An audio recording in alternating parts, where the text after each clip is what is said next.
My name is John Dawson, and I'm going to be doing a series of videos on etching techniques. I should probably start with what these videos are not about. They're not about beginning printmaking. I'm assuming that anyone who is interested in seeing these videos has some basic experience with etching or intaglio, and they know how to prepare a plate, print a plate, some basic experience with hard ground and possibly soft ground and aquatint and so forth. The other thing that the videos are not really about is non-toxic printmaking. I'll be covering some things that will be considered non-toxic techniques, but it's not the focus of these videos. In etching, there are really three basic solvents, the first being water and then alcohol and paint thinner. And some people consider paint thinner somewhat toxic. Having made almost my entire living for the last 40 plus years from oil painting, I've used paint thinner almost every day. So I don't see it as particularly myself, I don't see it as particularly toxic. However, I have never been a classroom teacher.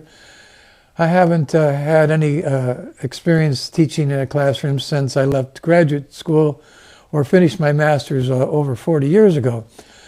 But I can see that if you had a classroom full of students doing hard ground or cleaning plates and so forth, it could be somewhat of a problem. The other thing is that living in the desert Southwest, where the weather is really pretty nice from about the mid of October to the beginning of May, I have the ability to do a lot of these things outside. I set up the trays, acid trays outside, I clean the plates outside, and so forth. So my intention with these videos really is to present various ways to do different kinds of techniques, various ways to do soft ground or hard ground or aquatint or spit bite or a number of other techniques, and then each individual can decide whether it's appropriate for your particular situation. The other thing that I might mention is that I do all of my etchings on zinc plates, and I use a nitric acid solution, a 10-to-1 solution of acid and water to etch the plates. There's probably no reason why you couldn't use most of these techniques using copper plates and ferric sulfide to etch the plates. The one thing that I don't do or don't know anything about is doing aluminum plates. So if you're looking for beginning printmaking or a video that's solely about non-toxic printmaking, this ain't the one. So we'll get started. Well, to begin with, you're going to need a number of materials that are specific to etching. And there are three companies that I use to get my materials. I'm going to show you their websites as we go along. The first is ETCHING, which is located in New Mexico. And they're very nice folks there, very helpful. And the second is Renaissance Graphics, that I believe is located in New Jersey. Also pretty helpful. And the third is Graphic Chemical, which is the oldest company handling printmaking materials, and they have an attitude to match. However, Graphic Chemical's products are some of the best you can get, and they have the greatest array of printing materials of all kinds of anyone. Which brings me to the issue of asphaltum. Now, this asphaltum comes from Graphic Chemical, And this is the kind of asphaltum you're going to need. I haven't tried asphaltum from every manufacturer, but oftentimes when I have got other brands of asphaltum, they're thinned down, and that's really inappropriate for the kinds of things that we're going to do with asphaltum in these videos. And the other thing about this is that this is a better value for your money. This thicker asphaltum, you can thin it down to various solutions of hard ground. Some of them that I use are very thick, which is only about 10% paint thinner to about 90% asphaltum, and some are relatively thin, which are around 25-30% of asphaltum to 70-75% of paint thinner. So you're going to need asphaltum, and you're going to need a thicker version of it.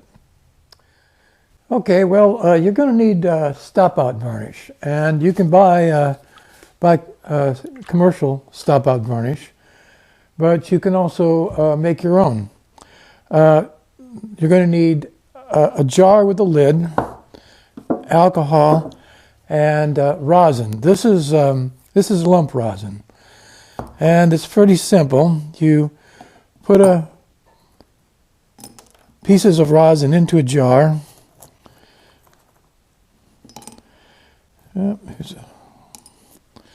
And then you just you cover it with the alcohol till it's just about covered, and you put the lid on it, and then you just let it sit overnight, and it'll turn into a Stopout varnish. Now, if you don't have the lump rosin, most printmakers usually have powdered rosin. This is the powdered rosin. And you can do the same thing with the powdered rosin. The formula for that is approximately 1 part rosin and about 2 parts alcohol. Now, if it turns out that it's too thick, you can add more alcohol, or if it's too thin, you can always add more rosin. So that's about it as far as how to make your own Stopout varnish. The one disadvantage to it is it's clear, and for the most part it really doesn't matter. But there are a few techniques where it probably wouldn't work very well because it's clear, and then the commercial Stopout varnish actually would work better. We'll see some of those in future videos. But for the most part, this works just as well. In fact, I think it works a little better than the commercial version. Okay, well, hard ground is something that you're going to definitely want to use or will need. You can buy a hard ground in a cake like this, which you have to melt on the plate, on a hot plate. I never use this. It's needlessly difficult, I think. And then, of course, you have to roll it out and so forth. You can buy a universal hard ground, and this works pretty well for most things. However, not everything. And so it's best to also make your own hard ground, as I think I mentioned earlier when talking about asphaltum, using asphaltum and paint thinner. Now, sometimes the universal hard ground is not really heavy enough to completely stop the acid from working, depending on what you're doing on your plate. And occasionally it's a little too thick.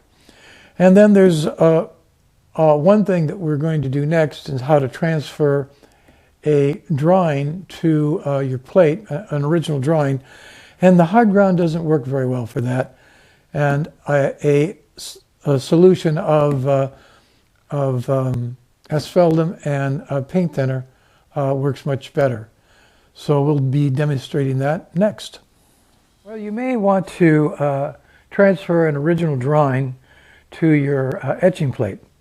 And what you need to do first is to cover the plate with hard ground. Now, universal hard ground doesn't work well for this. It comes out to be a matte finish. It's not that it doesn't work at all, it just doesn't work nearly as well. What I find, I think works best is a thinned down version of asphaltum. That would be about 25 to 30% asphaltum to about 75 or so percent of paint thinner. And then you want to brush it on and try to get it as smooth and as flat as you possibly can. Once it's dry and it's no longer tacky, I find that it works best if you try to do the transfer pretty much right away.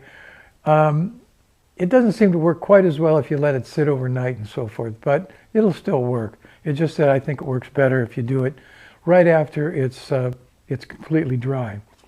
So the first thing you want to do is you take your original drawing, like this is what I'm using, and you're going to make a tracing of it like this, and you're going to want to use a soft pencil. This is an ebony pencil. A 6B pencil or 5B pencil will also work. You take the tracing and you're going to put it face down on the plate. Then you're going to put it on the press and run it through the plate. Now when it's face down, it's going to come out in reverse, which is the way you want to make the etching if you want the print to be the same as the original drawing. Now I'm not going to put it through the press because even though once you do, you can see it very well with the naked eye, but I doubt very seriously if you'd ever be able to see it on the video. Now, a second thing that you can do is you can do the tracing in this case I used a white wolf pencil. And wolf pencils, I think they usually make charcoal pencils, but this is a white one. You probably can't see the drawing, but you put it down on the plate and do the same thing, run it through the press, and we'll try that and I'll show you the result. Okay, I've run the plate through the press with the drawing, the tracing on top, and as you can see, the white pencil comes out very vivid. The problem with this is that when you go over these lines with your etching needle, it's hard, because you can't see the contrast any longer, it's hard to tell what the line is going to look like and if the line's been done at all. So in some ways, I don't really like this method as well as I do the one with the softer lead pencil, because you can clearly see exactly what you're doing with it.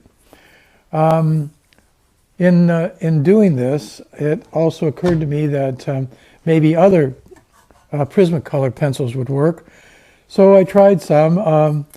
We have have a pink one, a yellow one, a black one, a blue one, and a white one. The pink one turned out fine. The yellow one you can barely see. The black didn't turn out well at all. The blue isn't bad, and the white came out just fine. So one of these others maybe would work as well, so that you could actually see what you're doing when we scratch through the ground to the plate.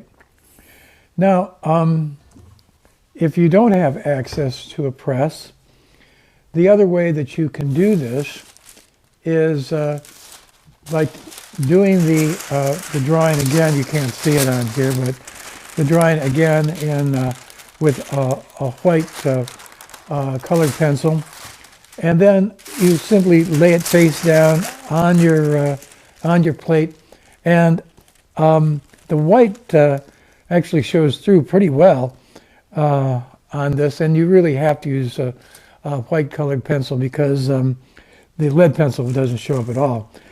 And then you just draw over it. You retrace all the lines, and it'll come out the same way as it does if you put it through the press.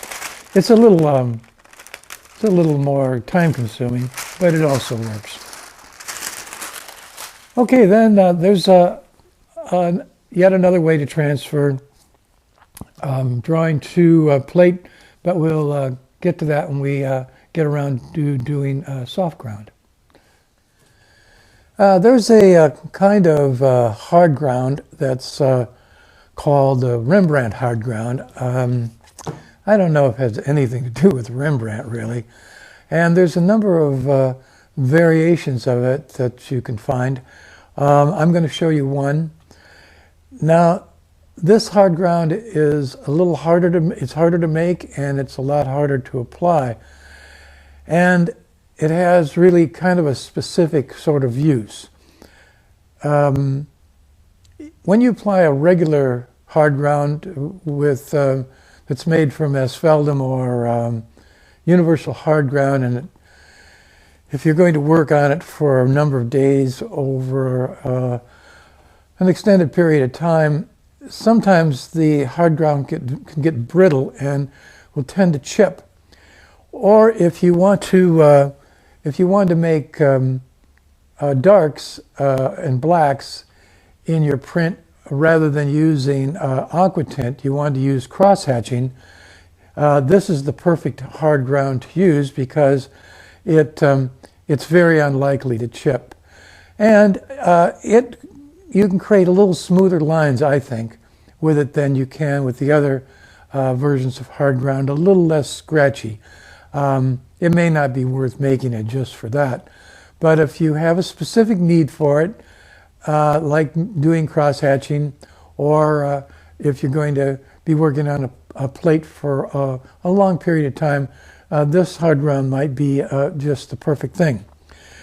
Okay, now what you're going to need is you're going to need a pan, some water. You're going to need a can.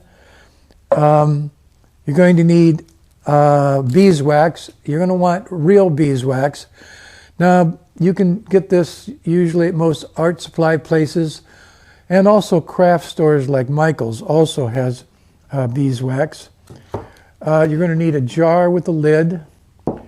Going to need some measuring cups, some asphaltum, a measuring spoon,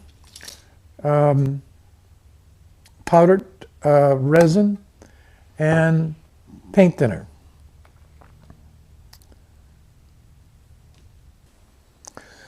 Okay, the first thing we need to do is to put the beeswax into a can. You're going to put the can into a pot, and you're going to fill that with water. Then you're going to put this on a hot plate or a stove and let it boil. You're creating a double boiler situation. And then eventually the beeswax will melt into a liquid form. Now, the formula for this is a quarter of a cup of asphaltum, a half a cup of beeswax, and a quarter of a cup of paint thinner, and 2 tablespoons of resin powder. Now I already have some beeswax here. Boy, I hope I remembered this right.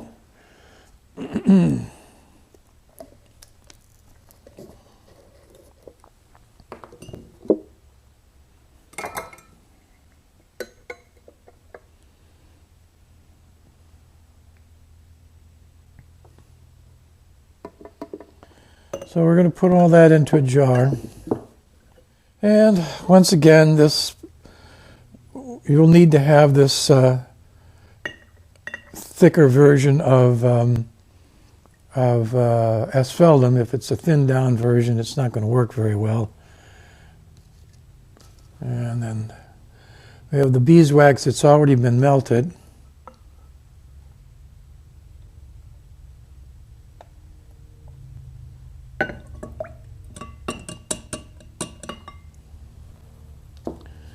And then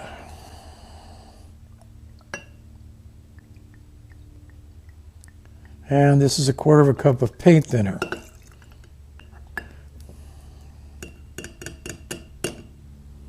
Oops.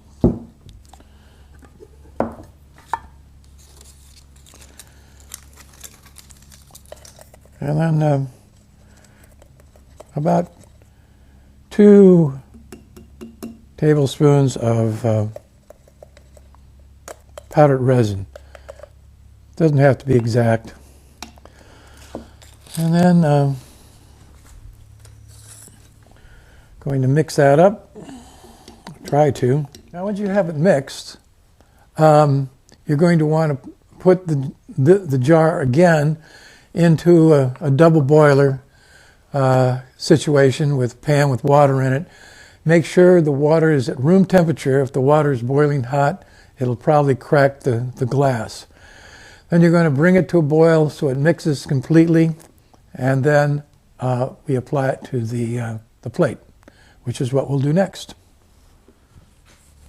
Well, now that it's been in the double boiler and mixed together thoroughly, it doesn't take very long.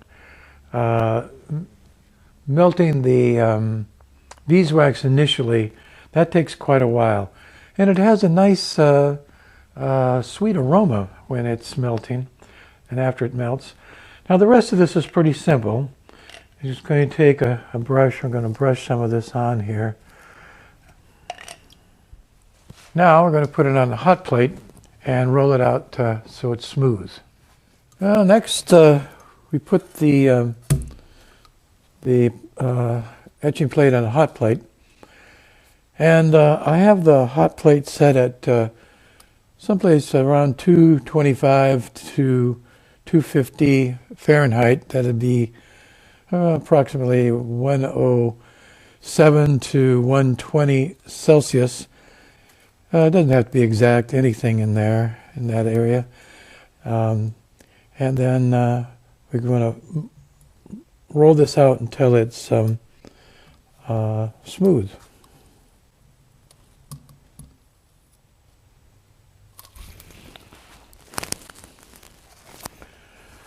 Now it's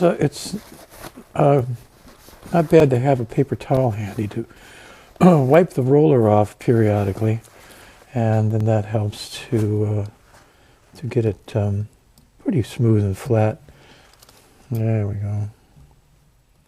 Okay, actually, that's pretty good.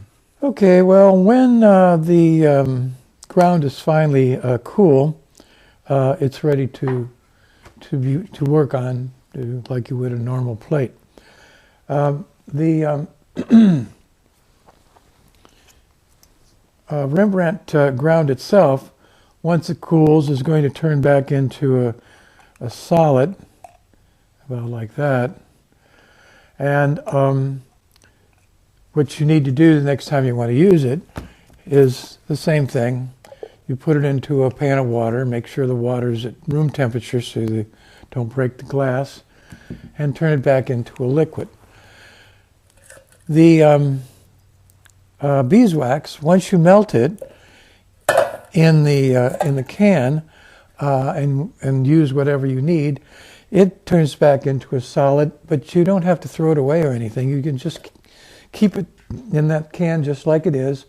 This particular one I've been using for years and years and years, and I just add more beeswax to it. You put it in the double boiler, bring it back to a liquid state, and then when it cools, it turns back into a hard beeswax again. So that's another version of a hard ground. They call it hard ground, but actually this particular ground is somewhere between a hard ground and a soft ground. It's not quite as hard as a hard ground, and it's not as soft ground. And it has some limitations because of that. You wouldn't want to do a drawing and try to transfer it to it and put it through the press, because it'll just stick to the paper and come right on off.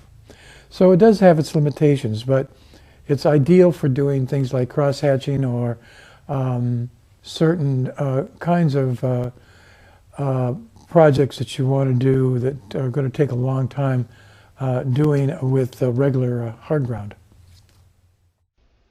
This is a print of mine titled, fittingly enough, Homage to Rembrandt.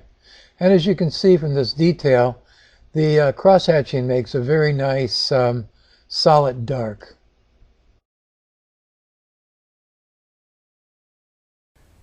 There are many different ways to make soft ground. I like soft ground. I like to be able to draw directly onto the plate.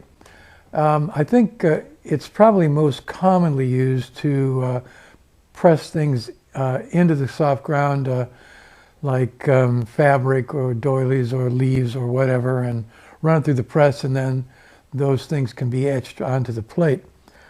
The more traditional kind of soft ground comes in a cake like this, similar to the hard ground that we showed earlier.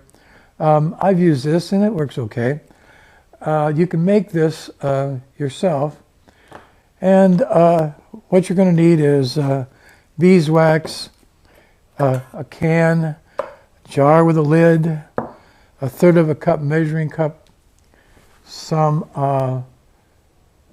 Vaseline or any petroleum jelly would be fine, and liquid hard ground. So the first thing you're going to do is, this is very similar to what we did with the Rembrandt hard ground. Almost identical, except the ingredients are a little different. So you're going to put the beeswax in a can, just like we did before. You put it in a pan of water, bring it to a boil until the beeswax melts. Then you're going to add 1/3 of a cup of beeswax, 1/3 of a cup of liquid hard ground, and 1/3 of a cup of petroleum jelly. I'm not going to do it. It's too similar to what we just did with the Rembrandt hard ground. So once that's done, you do the same thing we did before. You put it into a pan of water, make sure the water is at room temperature, bring it to a boil, and then mix it thoroughly. It doesn't take very long to do that. And once it's mixed thoroughly, then you need to let it cool. When it's finished and cool, it's going to turn into sort of like a paste. It's going to look a lot like this. It's a little thicker than a paste. And then we're going to apply this to the plate, which we'll do next. Well, as I said, the soft ground that you've made here is kind of like a paste. It's actually a little thicker than a paste. You have to put the plate on a hot plate. I have the hot plate set to around 150 degrees, which I believe is about 60 degrees Celsius. And then you have to just keep adding the soft ground and rolling it out until the plate is covered and has kind of a honey-colored look to it. Once you've applied a nice, flat, even coat of the soft ground to the plate, you just remove the plate from the hot plate and let it cool, and then it's ready to be worked on. Well, another soft ground choice is liquid soft ground. Now, I got some of this a number of years ago. I tried it 2 or 3 times and it didn't work at all. And I just didn't think it was worth it. And then one morning I woke up and realized I was doing it wrong. I assumed that you would just paint it on the plate like you do liquid hard ground. And that doesn't work because it's just way too thick. So the way it works best is if it's applied so it's a thin layer like it should be. So I'm going to do a very short little demo to demonstrate at least one way to do that. To begin with, pour out some liquid hard ground on a glass palette, and then apply it pretty liberally to the plate. I'm not trying to get it smooth. I'm just trying to get some of the soft ground covered onto the plate. And then we're going to put the plate on the hot plate at about 225 degrees. That's about 107 degrees Celsius. And we're going to roll that out until it's smooth and has a honey-colored look. Now, after initially not believing that this was going to work very well, this turns out to be, I think, the soft ground method that works best. Well, in order to keep this video from running way too long, we'll continue with the other examples of how to do soft ground in the next video, and I'll also be including how to do sugar lift. So we'll follow this up with examples of my Intaglio prints and the web addresses for my website and Facebook page. And you can also see other videos of mine by subscribing to my videos on YouTube.